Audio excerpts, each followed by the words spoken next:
The Texas teen heading to Harvard, making history at his school. Davion Tatum was the first black male valedictorian at Houston's Westfield School. Senior Davion Tatum had a dream long before he ended up at SpringISD's Westfield High School. Is it ever overwhelming what you have been able to achieve as a student? You're gonna have people who don't understand your path. But when you're on a path that has never been walked before, it's not for them to understand, but it's for you to persevere. Davion Von Carrick Tatum.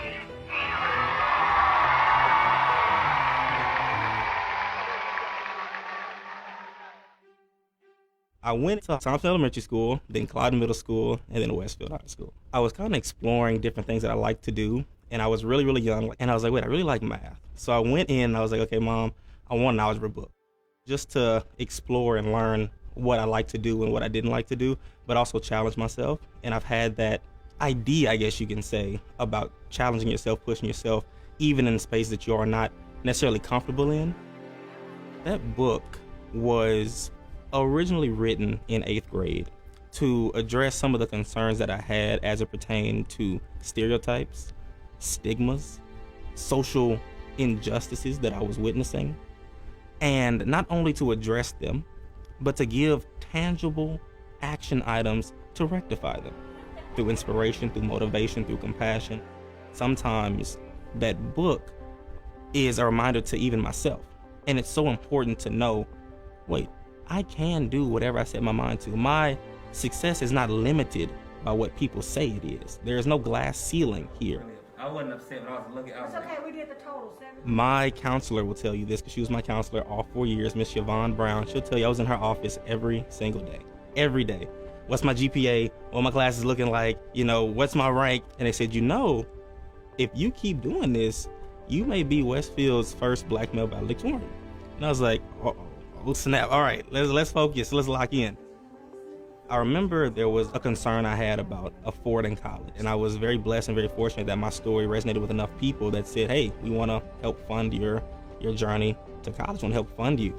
And through that, and through all of the institutional scholarships that I got, the financial aid that I got, the local scholarships that I got, as well as the national ones that I received, I was able to accumulate over $1.3 million. And you are going to have a scholarship of $20,000. Hey, Princeton! I didn't expect that. Ivy Day is when all the Ivy League schools release their application decisions, which is a very stressful day for a lot of hardworking students who have very high aspirations and goals of getting into Ivy League schools. I got into Harvard. I started to do a little bit more introspection and realized, like, oh wait, I actually have more of an interest in the intersection of STEM and society. So not just the science, but also how it impacts people's lives. And ultimately that led me to go to Harvard.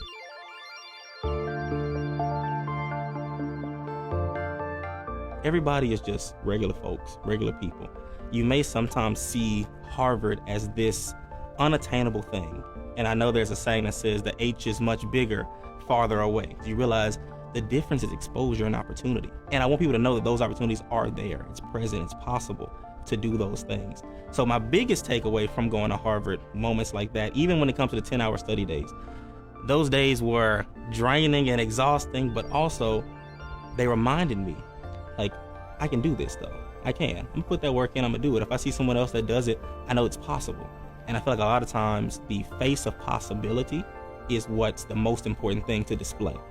Representation matters, and when you see it, you can achieve it. Davion Von Carrick Tatum, double concentrator in integrated biology. I don't want people to look at one student who did amazing things as an anomaly or an exception or an aberration.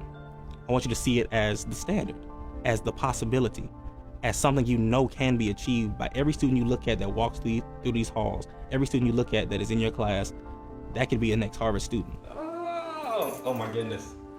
4 years will change a lot. The desk used to be over there, and Mr. Bruno would sit behind that desk, he'd grade everything in the moment, and he'd call me and say, Davion, 98. Oh, you missed 2. And I'm like, Mr. Bruno, come on, why are you doing me like that? But I love that class. That actually was a class that kind of re-sparked my love for math and science.